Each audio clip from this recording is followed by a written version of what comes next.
Donc, durant le mois de mai 2026, je me suis concentré sur le mouvement. Et il y a deux choses qui ont motivé cette décision. J'ai vu un reportage sur Wes Kramer, qui est un skateur professionnel. And I've been shooting photos like here and there. Like I was just getting disposables for years. As you can see, I got stacks, I got prints. I mean, I was hyped on shooting photos. I was getting real into it, and then Instagram came out, and you go pull out your camera to shoot a photo on a trip, and then boom, you got like 6 or 7 iPhones right next to you shooting the same photo. It's like, diarrhea. This last decade has been the decade of fucking social media, pretty much. The decade of the gram, the decade of the just skyrocketing progression. Nah, it's just too much, man. I just don't want to spend that much time on my phone, in reality. You see, I see other people just getting locked in, you know, whatever. Walking into walls, checking the feed, it's too much. And then just be somewhere, get that epic selfie and want to post it immediately. It's like just be in the moment. Et au sujet de mon dos, j'ai fait une bêtise. Récemment, un de mes clients, plutôt gros client, est venu me voir en me disant « Écoute, j'ai entendu parler d'un maréchal Ferrand, concurrent, qui est à peu près 2 fois moins cher que toi. » Il y a plusieurs critères qui rentrent en compte dans l'élaboration de tarifs.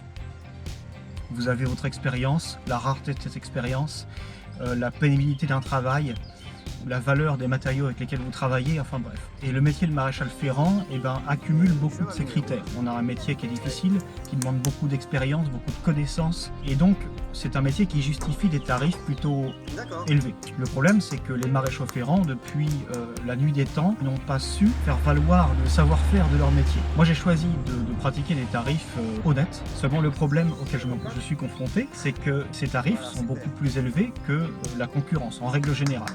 Donc récemment, j'ai un client, plutôt gros client, qui est venu vers moi et qui m'a dit voilà, j'ai entendu parler d'un maréchal qui est 2 fois moins cher que toi, et je suis un petit peu embêté parce que j'aimerais bien te garder, parce que je sais que tu fais du bon travail et que j'ai pas de soucis derrière, et que si j'appelle ce maréchal qui est moins cher, je vais peut-être avoir du travail qui est moins bien fait, et puis avoir des soucis qui vont peut-être me coûter plus cher, potentiellement. Donc cette personne fait l'effort de me garder, mais je sens que c'est un petit peu sur la tangente. Quand je vais dans des écuries professionnelles, généralement, j'essaie d'avoir un programme de façon à faire les chevaux assez régulièrement, qui soient toujours bien, mais aussi de façon à répartir mon travail intelligemment. Et cette personne a sauté un rendez-vous, sûrement dans l'espoir de gagner un petit peu d'argent. Ce que ça a changé pour moi, c'est que j'ai eu 2 fois plus de travail que d'ordinaire, sachant que ce travail est calculé aussi par rapport à ce que mon dos peut supporter à l'heure actuelle.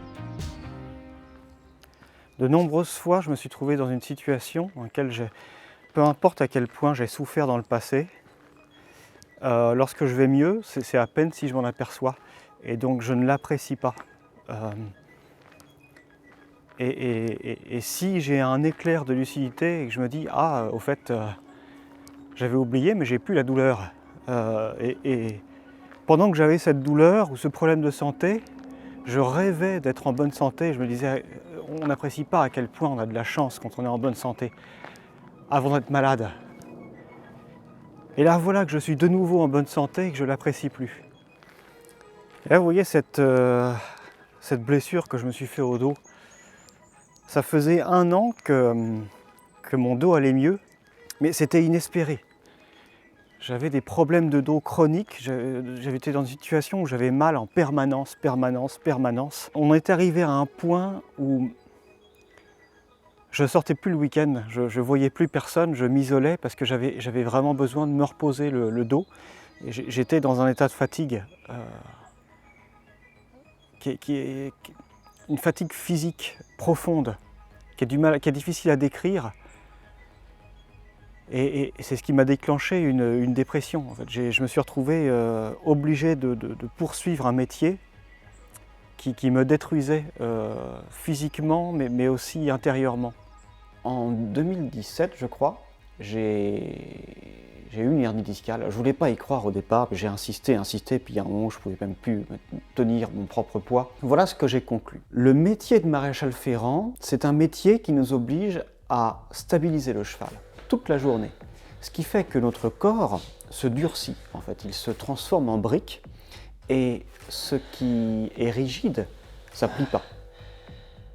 C'est la fameuse fable de La Fontaine, le chêne et le roseau.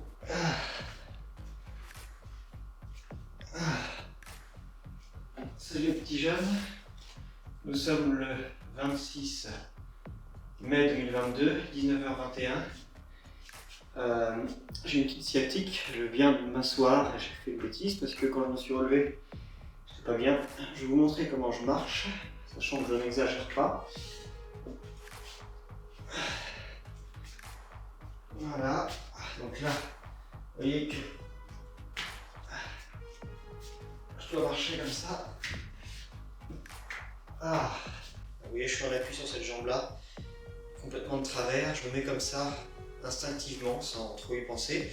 Je rentre mon ventre, c'est pas que je veux faire plus mince que je ne le suis, c'est que, je sais pas, j'ai l'impression que tout ça c'est instinctif, je contracte cette partie-là, comme pour me protéger. Donc dès que je suis en appui sur la jambe gauche, ça va pas trop, je me mets en appui sur la jambe droite, mais ça fatigue. Je plie les genoux, je sais pas pourquoi.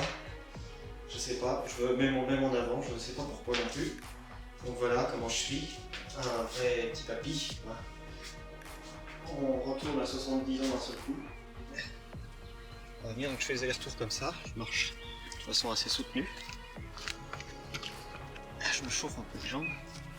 Petit à petit, j'arrive à m'adresser. J'ai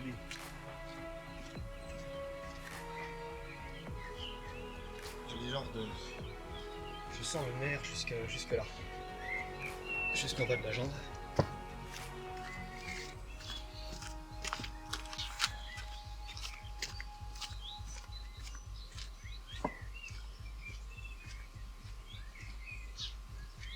On va commencer à lever un peu les genoux, vous voyez.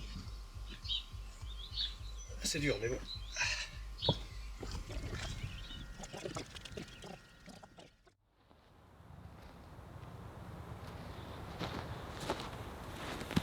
Donc là aujourd'hui entre deux clients, je suis pas spécialement préparé pour ça, mais ça fait une semaine que j'ai mal au dos. Et disons que le mal de dos est passé, mais j'ai une sciatique depuis 2 jours là qui m'empêche de dormir ou presque. Et je sais que la phase de repos est terminée, il est temps que je commence à bouger et particulièrement faire bouger mon bassin. Et je voudrais profiter un petit peu de cet environnement. Là on est en forêt, c'est calme, pour faire quelques exercices, pour faire bouger un petit peu ce bassin. Bon, la première chose qu'on peut faire pour commencer, peut-être c'est des genres de petits squats. Hop, comme ça, on descend tout doucement et ça étire le bas du dos. Et on peut rester comme ça, éventuellement essayer de bouger un petit peu. Ah, je suis vraiment je suis bloqué comme un papy là. Ah, et là vous voyez, l'intérêt c'est que les genoux ne dépassent pas la pointe des pieds sur un plan vertical. Et donc pour ça, il faut tirer les fesses vers l'arrière. Il faut tirer les fesses vers l'arrière. Et là, on est bien, vous voyez. Hop. Et arrondir le bas du dos comme ça. Dans l'idéal, il faut serrer un petit peu les omoplates et baisser comme ça. Et à la fin du mouvement, c'est normal que le dos s'arrondisse. Il ne se cabre plus. On creuse le bas du dos, mais sur la fin du mouvement, il s'arrondit. C'est normal.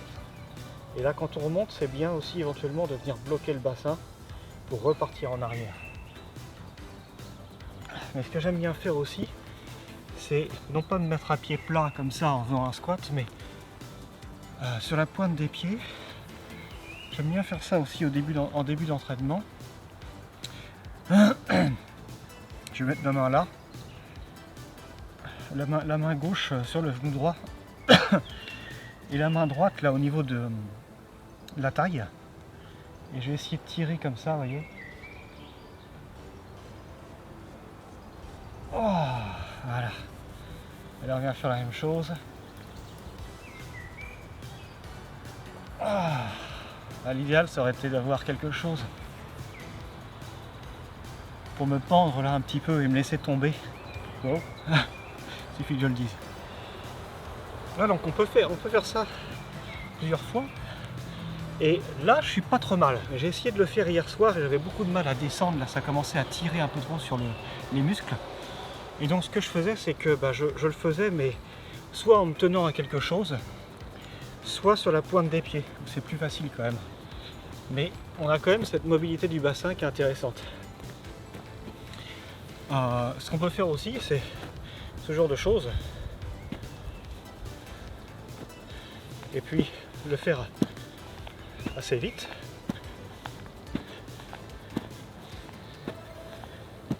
Et ça c'est intéressant aussi pour la mobilité du bassin. Ce que je voulais vous proposer surtout aujourd'hui, et la raison pour laquelle je suis en forêt pour faire ça, bon, j'aurais pu faire ça à plein d'endroits différents, hein. Je ne suis pas bien équipé, là je suis en chaussures, mais on va essayer quelques marches, des marches animales, hein, en quelque sorte. Essayer d'imiter certaines marches animales, parce que ça reproduit des mouvements qui sont très intéressants, je pense, pour la mobilité du bassin. Donc, par exemple, vous avez ce qu'on pourrait imaginer être une marche de canard, hein, par ça.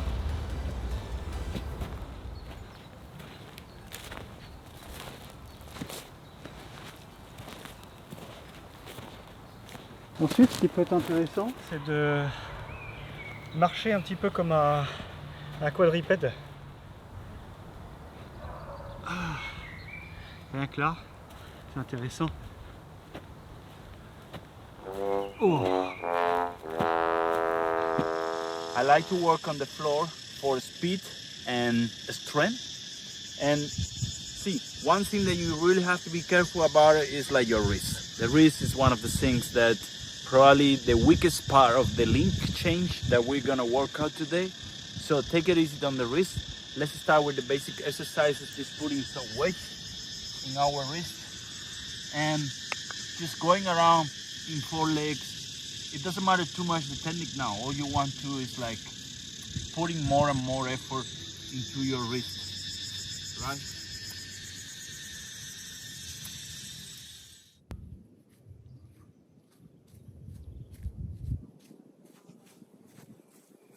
I will start with this basic. So with a little bit of jump. Bah, bah. Now we're gonna dip our knees. And that's with the 50% of your body weight is gonna get on your arms. Let's lower this and start bending and arching our lower back so we actually get closer to the ground. All right, let's go.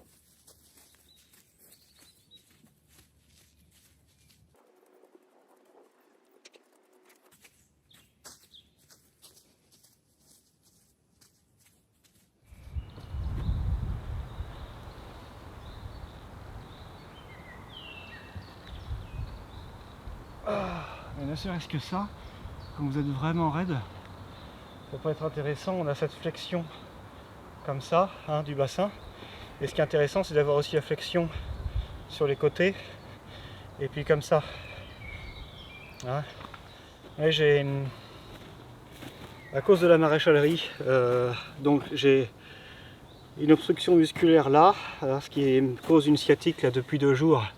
Parce que j'ai eu mal au dos, mais maintenant la sciatique, le nerf sciatique a été compressé par l'endroit qui me fait mal, le muscle sûrement, puis des restes de mon hernie discale.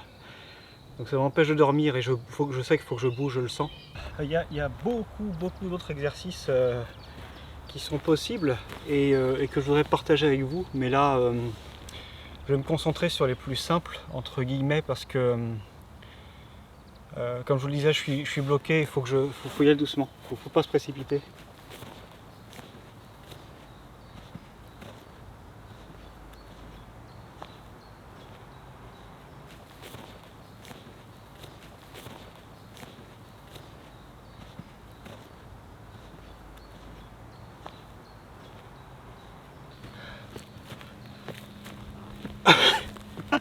Je vais avoir l'air intelligent comme ça.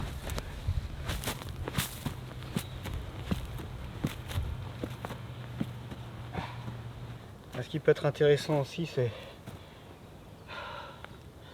d'essayer de toucher la pointe de ses pieds. Là je triche parce que bon, j'ai les jambes tendues, hein, c'est pas le problème, j'ai le dos arrondi. Si on veut ne pas tricher, il faudrait avoir le dos droit et puis se plier comme ça. En fait, c'est important de respirer et d'essayer de... Parce que quand on a peur de se faire mal, on a tendance à se contracter. Et en fait, c'est ce qui nous empêche d'être souple souvent. Donc respirer et puis penser, ça sert à rien que je me contracte, on va essayer de se détendre tout. Et c'est pareil, quand vous vous relevez là, moi ce que je vais faire, c'est que je vais me baisser. Sinon je me serais fait mal au dos. Je vais me baisser tranquillement, donc j'ai toujours le dos plié dans la même position. Et là, je vais relever mon dos. Vous voyez, petite variante de ce que je viens de faire, mais c'est donc toujours se baisser, mais essayer d'aller chercher un côté. Allez à votre rythme, encore une fois. Vous voyez que le mien n'est pas terrible. Là, vous voyez, ce qu'on cherche, c'est le mouvement du bassin comme ça. Remarque, on peut faire ça aussi.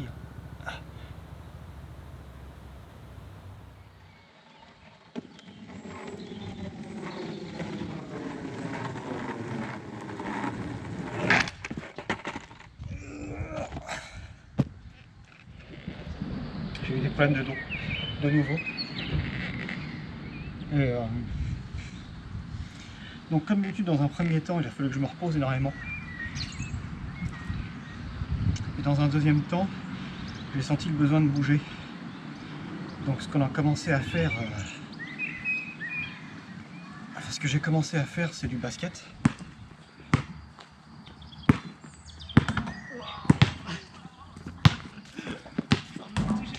En fait, quand tu tires, normalement, tu as une main qui tient le ballon et l'autre qui vise, comme un levier, comme ça.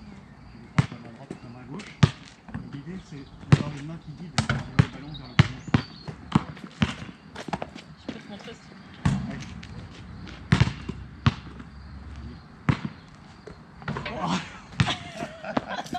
Comme ça. Oh la vache.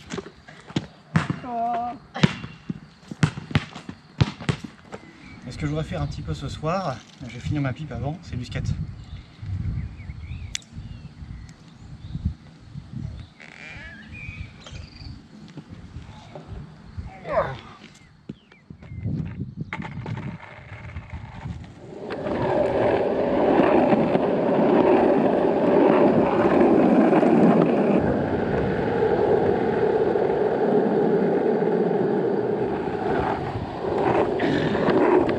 Finir ma pipe avant, bien sûr.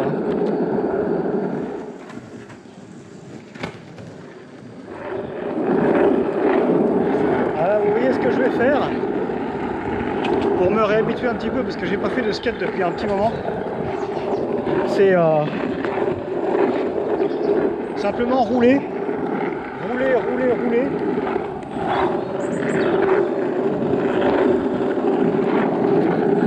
Wow. Pour retrouver un petit peu le sens de l'équilibre.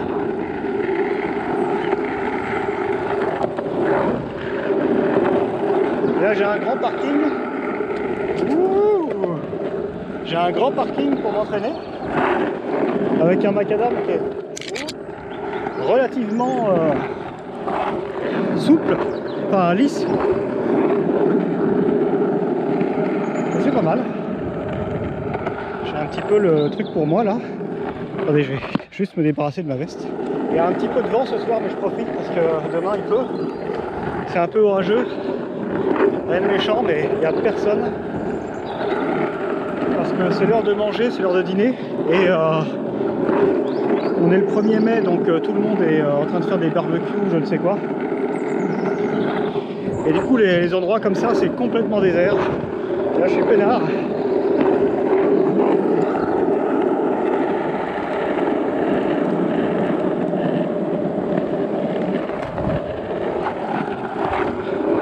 Je suis peinard.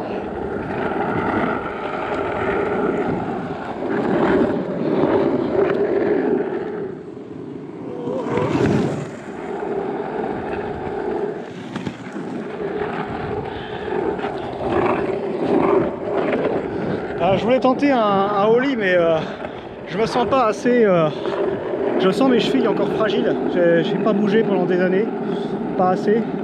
J'ai stabilisé les chevaux comme vous le savez. Donc je vais pas tenter le diable, on va y aller doucement. Là je fais des tours, ça fait du bien, on prend l'air. Je retrouve les sensations du skate, c'est génial. Et ouais, j'étais... ce qui m'a motivé, ça fait longtemps que je veux reprendre le skate, mais c'est vrai que à presque 40 ans, j'ai un petit peu peur parce que bah, on n'a plus trop le droit de tomber. Et ce qui m'a motivé, c'est que j'ai vu un reportage sur un mec qui avait à peu près mon âge d'ailleurs, qui est resté complètement analogue. Il n'a pas de réseaux sociaux. Like I don't wanna get caught in the world of, hey, look what I'm doing and you're not, you know? It's a popularity contest.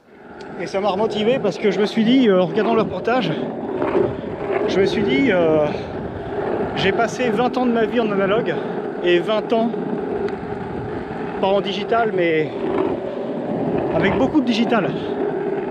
Et il est temps de rebalancer un peu les choses.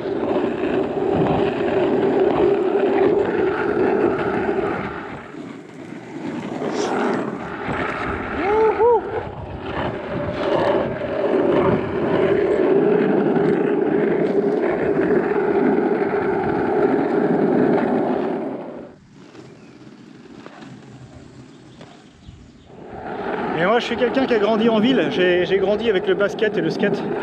Et quand j'étais jeune, jusqu'à mes 20 ans, je prenais presque jamais la voiture, je me déplaçais quasiment, c'était à pied ou en skate, tout le temps.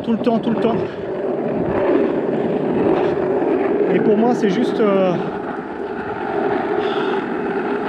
je me sens vivre, je me sens revivre, il y a quelque chose de... c'est plus naturel que d'être en voiture. C'est presque... me retrouver sur le skate là, je m'attendais pas à reprendre aussi vite mes habitudes.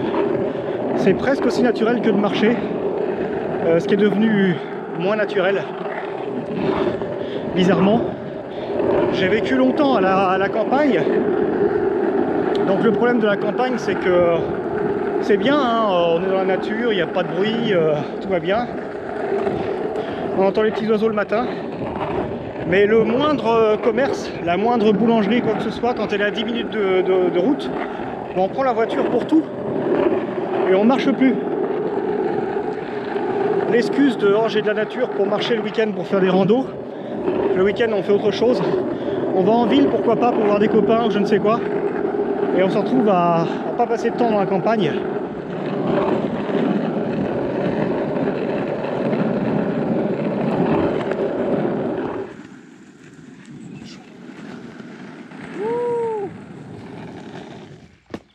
Et je me rappelle que quand j'étais jeune, j'ai toujours été assez sportif et je voyais les adultes complètement, vous savez, qui avaient du mal à se baisser, qui avaient du mal à utiliser leur corps. Et je me disais, c'est pas possible, jamais je pourrais être comme ça.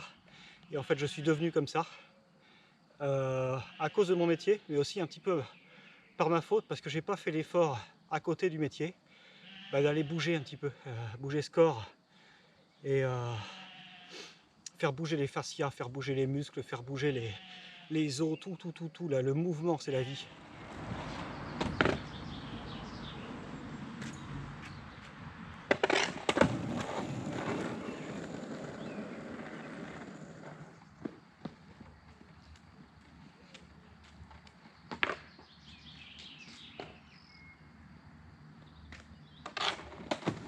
Ah, mieux.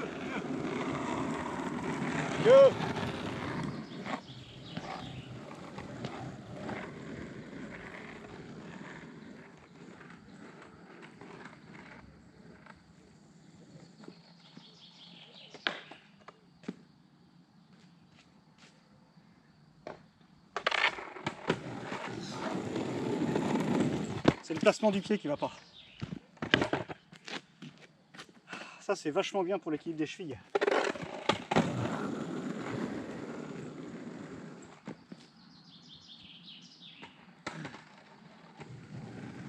Et ce qui m'a fait peur aussi dans l'idée de reprendre le skate, c'est que j'ai vu il y a des années, mais ça m'avait marqué. J'ai vu une vidéo de Potato Jet. In the next video, I will definitely do a perfect kickflip, don't you worry. This is good for today. See ya. And that is the point where I really should have just called it a day and stopped. But I was feeling really lucky for some weird reason. I thought maybe I'll just do one more. Then let me just see what happens, because I feel like I could land that perfect kickflip. Oh, fuck. Oh, shit. Oh, fuck. I broke my arm. I fucking broke my arm. Well, I definitely need to go to the hospital. Ah. Oh, shit. Yeah, look at my elbow. Oh shit. Ça fait réfléchir, on prend pas de risque, on s'amuse mais on prend pas de risque. Non, je vais pas le faire. Pas de holly aujourd'hui. Et je voulais dire aussi, ce qui me fait plaisir avec la vidéo, c'est que je suis jamais tombé dans le piège de... Vous savez, il y a beaucoup de passions qui démarrent avec un amusement. Les gens ont un genre de hobby, un loisir, ils s'amusent à faire quelque chose et c'est leur récréation et ils en font leur métier parce que c'est leur passion, ça devient une obsession. Et quand le travail commence à devenir professionnel, et ben la passion s'éteint petit à petit, il y a les obligations, on fait plus exactement ce qu'on veut au moment où on veut. Et moi avec la vidéo, j'ai jamais vraiment perdu ça en fait. Parce que j'arrive à faire les deux en fait, j'arrive à faire des projets professionnels qui me plaisent, et à côté j'ai toujours envie de filmer des trucs juste pour m'amuser qui sont pas spécialement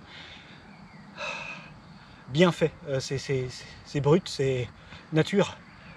J'ai réussi à préserver ça et ça s'est fait naturellement, je me suis jamais posé la question. Il y a un autre truc,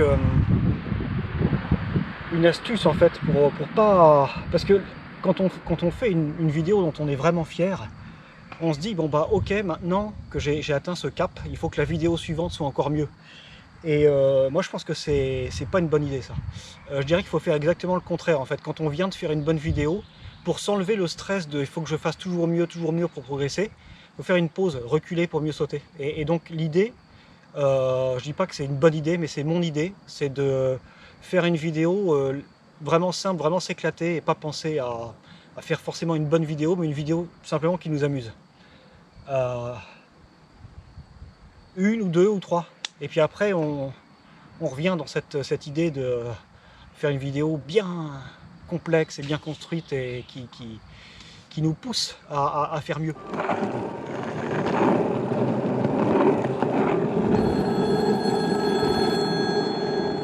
Oui ? Vous êtes au terrain de basket ? J'arrive tout de suite.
Le ballon est de l'autre côté, ils peuvent pas l'atteindre.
forme un cœur. On ramène les mains vers le cœur. On tourne légèrement le buste vers la droite. J'inspire, je pointe les mains sur la terre. Et je vais lisser le verre.